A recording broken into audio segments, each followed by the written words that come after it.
Hi everybody, this is Mr. RB. Today I'm going to show you how to estimate the direction and length of shadows using perspective. To start with, I'm going to create my horizon line as usual. And I'm putting it about halfway up my page, maybe a little more. I'm going to put the sun up in the sky, and I'm going to put it sort of higher up in the sky. This will help make sure that my shadows are short enough to fit on the page. I need something to draw so that there is an object that has shadows. I'm just going to make some simple little trees. Notice I make a curved smile shape at the bottom of that tree to give the tree trunk a rounded feeling. Round curved lines describe round curved shapes. Well, we have our tree, but where does the shadow go?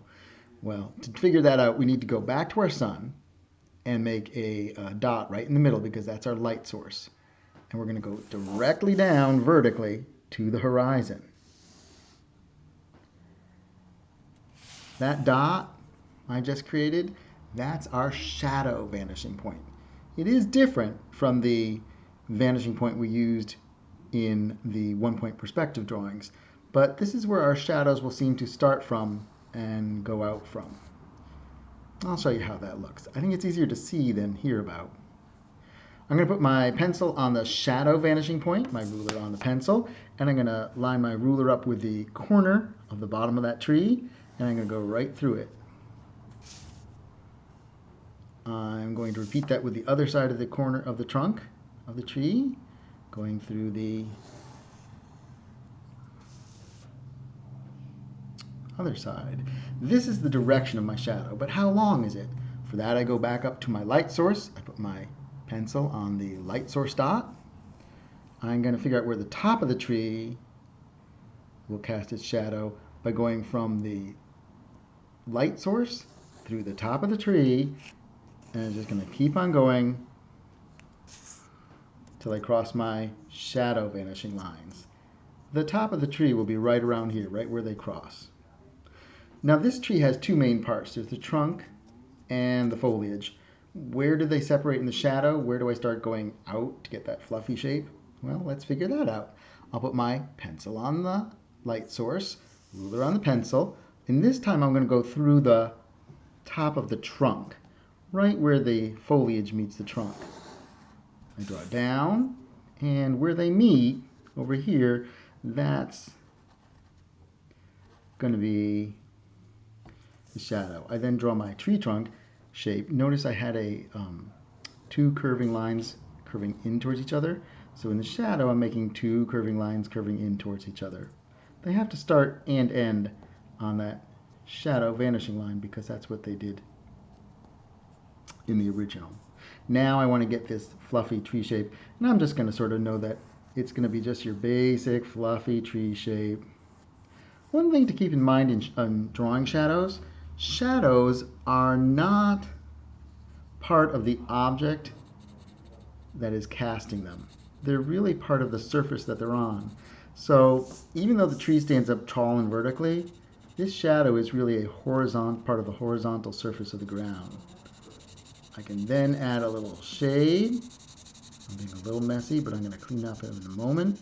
I do like to use the side of my pencil because not only does it go a lot faster, but I can easily smudge it, smear it, and erase it. It doesn't dig into the paper the way the point of the pencil tends to. The darker my shadows, the brighter my light will seem. And I want a nice even tone. Again, even if you're drawing a shadow of, say, a tree with very light golden yellow fall leaves and a deep dark trunk, the shadow will still be all just dark because it's a shadow. All right, we've got that there. I'm going to smear that around a little bit. Oh, I made a little bit of extra mess. Not a problem. I can go back with my eraser and clean that up just a little bit. I do have a line going around my shadow, and if I was trying to be more realistic, I would probably want to get rid of the line. Lines tend to remind people that you're talking about a drawing on a piece of paper or something, and it fights against the illusion of three dimensions. I can also get rid of all those work lines that I no longer need and probably don't want people to see. If they enhance your drawing and you like showing that process, maybe that is nice. Most of the time artists don't want to, and that's okay too. Well, we have a shadow going this way. Note though, when we draw another tree, say to the right of the sun, we have this one to the left. Let's see what happens when we draw to the right. I'm going to take another little tree with a little tree trunk and a smile on the bottom. Again, to get the shadow, I'm using the same shadow vanishing line through the bottom. Shadow vanishing line through the bottom on the left side, and on the right side.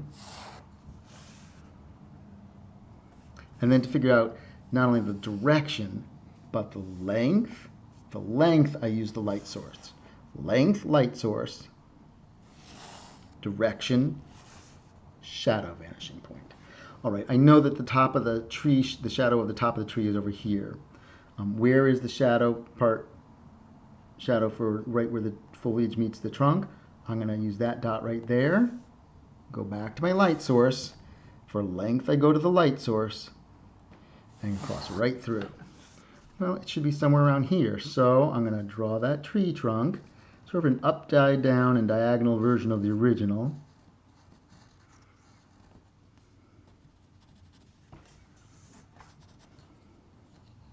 I'm going to get a little shade in there. And then I'm going to add that fluffy bit.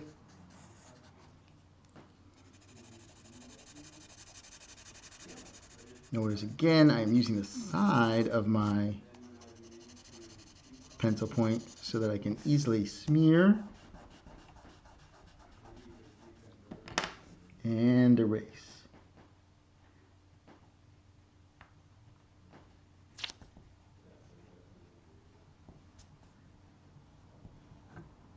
I could get more points on the tree located till I make sure that I have just the right width. For instance, I didn't figure out where this would land or where this would land. I could. And again, I'm going to go up here through the side of the tree. Figure it'll be about over here.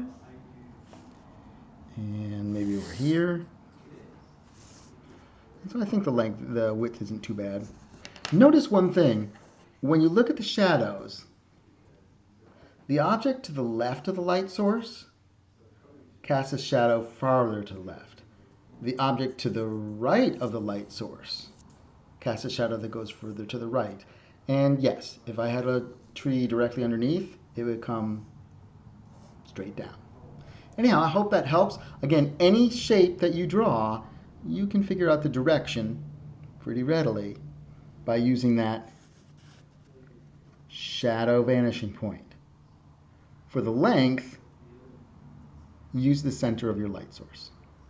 Where the two converge, well, that's how far your shadow goes. Hope you have fun with it.